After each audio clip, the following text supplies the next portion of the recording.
Halo kawan alang-alang, apa kabar semuanya?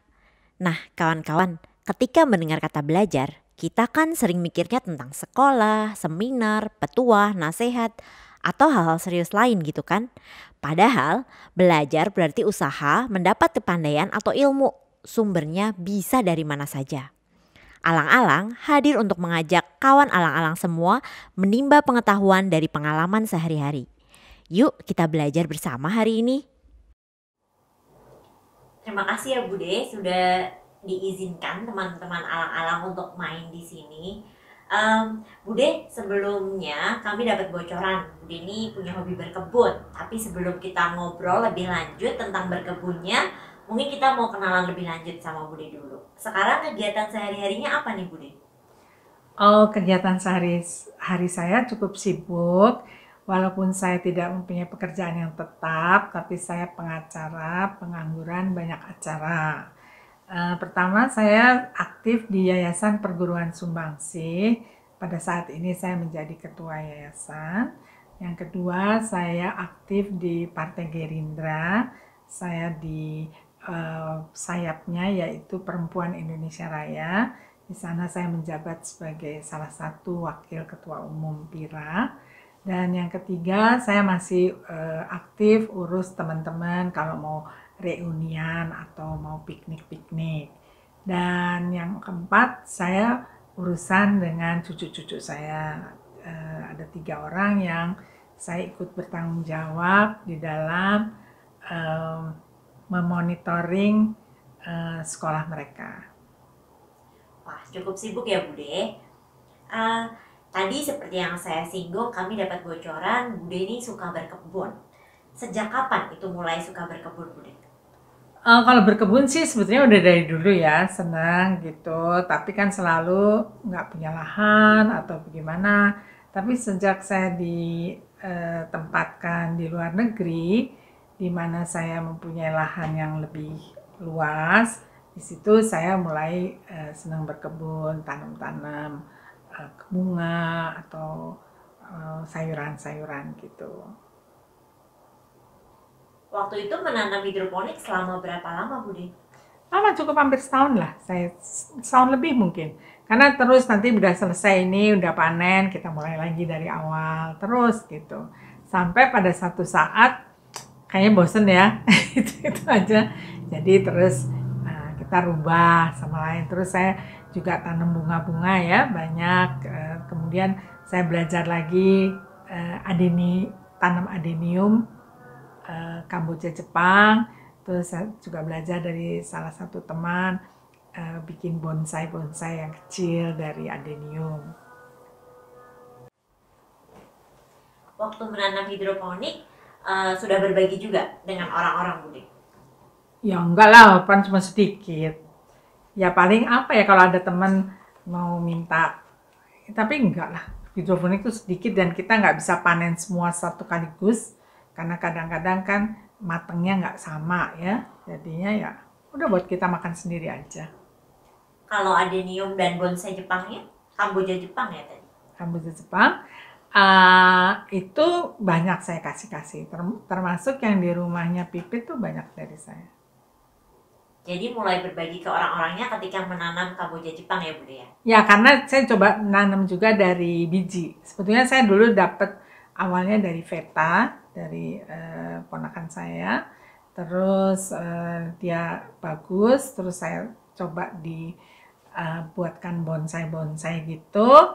Terus ada yang ada buahnya, saya tanam lagi dan itu bisa saya bagi-bagi. Baru terakhir mulai dengan buah. Jadi setelah menanam bonsai Jepang tadi, berganti mulai ke tanaman buah ya Bude? Yang Ya, bagi-bagi. tanaman buah itu karena udah mau masuk COVID ya, kita kan harus banyak makan buah. Nah, terus biji-bijinya ini diapain gitu loh. Jadi akhirnya saya inisiatif, oh iya ya lebih baik saya semai biji-bijinya ini, kemudian kalau udah jadi tanaman, saya masukkan di poli-poli bag dan saya bisa bagi-bagi. Tadinya saya mau ingin menanam sendiri di tempat-tempat yang menurut saya bisa menghambat tanah longsor dan sebagainya. Tapi ya karena COVID sulit juga ya, saya nggak bisa pergi atau gimana gitu. Jadi akhirnya saya cuman dari teman-teman aja yang punya lahan, saya suruh ambil, kemudian mereka ambil, terus mereka bawa ke lahannya, terus ditanam di sana. Banyak sih, ada mangga, jambu, jeruk, pepaya, sirsak, lengkeng, gitu. Jadi itu alasan pertamanya ditanam atau disemai benihnya karena nggak mau buang bijinya aja tuh Budi, atau gimana? Ya karena saya pikir-pikir, ya juga ya, saya ingat ceritanya seorang teman yang bilang katanya di Thailand itu biji-biji itu dilempar aja loh ke tanah-tanah kosong, nanti syukur-syukur bisa jadi pohon buah, kan lumayan, ya kan? Buahnya bisa dimakan oleh penduduk, kemudian juga karena pohon buah itu biasanya besar dan akarnya itu bisa menghambat longsor atau banjir lah, mau nggak mau, ya kan? Waktu itu pertama buah yang Bude semai apa tuh Bude? Buah apa, masih ingat? Apa ya? Udah lupa juga. Ya jeruk lah ya. Yang paling banyak hampir tiap hari kan kita disuruh minum vitamin C. Jeruk lah. Terus pepaya. Mangga. Alpukat. Jadi semuanya tuh kurang lebih ya, sampai udah jadi pohon dan nanti kalau udah sekitar tingginya 60 cm, baru saya telepon temen gitu supaya ambil. Karena mereka kalau misalnya masih terlalu kecil, masih segini 20 cm itu mereka nggak mau. Ntar mati deh, karena itu kan mau ditaruhnya di lahan yang mereka kan ada punya tanah di mana gitu, taruh di lahan situ, kan mereka nggak lihat tiap hari kan, apakah disiram atau enggak gitu. Jadi mereka pilih yang kalau bisa yang udah lebih besar gitu. Jadi setelah makan buah nih Bude, biasanya prosesnya tuh Bude apa yang Bude siapkan? Diapakan bijinya? Bijinya dikumpulin, terus kita lihat kalau bijinya keras itu ya direndam dulu. Saya biasanya belajarnya dari YouTube aja. Di YouTube tuh kan banyak petunjuk-petunjuk ya untuk menanam pohon buah dari biji gitu. Nah, di situ. Jadi saya lihat aja dari situ apa buahnya apa, nanti saya sesuaikan. Ada yang mesti direndam semalam, ada yang mesti direndam 2 malam, ada yang mesti direndam lebih lama gitu. Saya ikutin aja gitu. Sebetulnya itu cuma trial and error aja, nggak seluruhnya juga tumbuh. Kayak misalnya saya tanam mangga tuh banyak yang gagal, ya. Tapi oke, ada yang tumbuh. Sekarang di samping situ ada banyak tuh pohon mangga ya.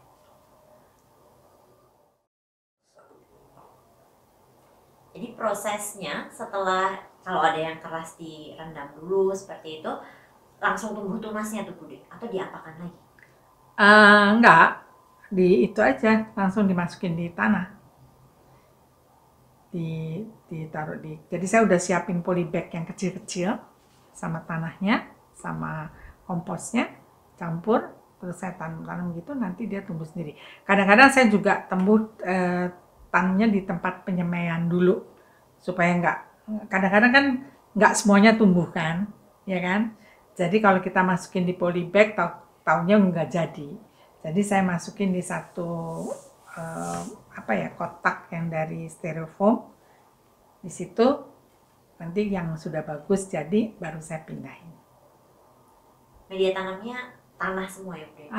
Tanah campur kompos.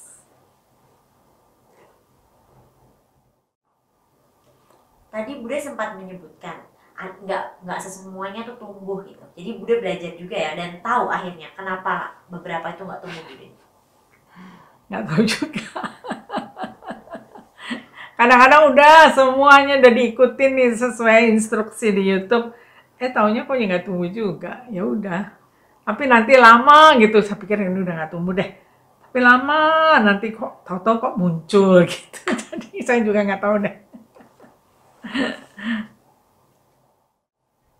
Selama menekuni hobi ini nih Bude, hal apa yang paling seru yang Bude rasakan atau alami mungkin? Kalau seru sih sebetulnya nggak terlalu seru ya. Tapi ya seneng aja gitu kalau tiba-tiba dari biji udah tumbuh. Apalagi kalau kita tanam alpukat, itu cepet loh. Nanti tahu-tahu udah tinggi, waduh seneng gitu ya. Nah, jadi saya tahu, waduh kalau alpukat nih oke punya deh, cepet dan nggak terlalu sulit rese-rese. Ini yang agak-agak sulit nih, emang nggak nih, nggak semudah itu deh. Udah ditanam, udah lama, nggak boleh terbalik, nggak boleh ini, nggak boleh itu ya. Tapi kalau alpukat saya cukup seru gitu deh. Oke, tadi keseruannya. Kalau tantangannya Bude, apa yang paling sulit? Mungkin sulit nyari media tanam, pernah merasa atau gimana? Kalau cari media tanam sih enggak lah, gampang itu di mana-mana selalu tukang lewat juga ada bawa media tanam macam-macam. Tantangannya apa ya? Tantangannya ya saya nggak terlalu banyak waktu lagi ya sekarang karena saya banyak aktif di ini ya yang tadinya saya sekarang mungkin saya harus benar-benar bagi waktu paling nggak di dalam seminggu itu mungkin 1-2 hari benar-benar dedikasi buat tanaman gitu karena kalau nggak lihat aja tuh juga banyak yang udah mestinya ditambahin tanah tapi belum atau harusnya udah dipindahin ke polybag yang lebih besar tapi juga belum kayak gitu. Jadi tantangannya ya adalah pembagian waktu karena saya banyak juga kegiatan yang lain. Oke, ini yang terakhir nih ya Bude ya. Harapan Bude dengan melakukan berkebun ini apa Bude? Berkebun dengan lahan yang terbatas dan berbagi ke orang. Kenapa terus melakukan ini Bude? Oh oke. Memang sebetulnya saya mempunyai semacam ide gitu ya bahwa kita sebenarnya sederhana banget kan kita hanya makan buah, buahnya juga bijinya yang kita tanam lagi dan kita bagi-bagi. Tapi menurut saya ini penting juga supaya kita nanti di dalam teman-teman yang pada menanam pohon buah-buahan ini bisa istilahnya berbagi kepada bumi ya. Jadi untuk melestarikan pohon buah-buahan dan juga melestarikan bumi sendiri, mencegah banjir, mencegah longsor dan sebagainya. Oke Bude, terima kasih nih udah diberi waktu dan kesempatan untuk ngobrol-ngobrol lebih lanjut tentang Bude ya. Terima kasih banyak untuk kesempatannya. Sampai ketemu lagi ya Bude ya. Terima kasih banyak. Sama-sama. Bye. Bye.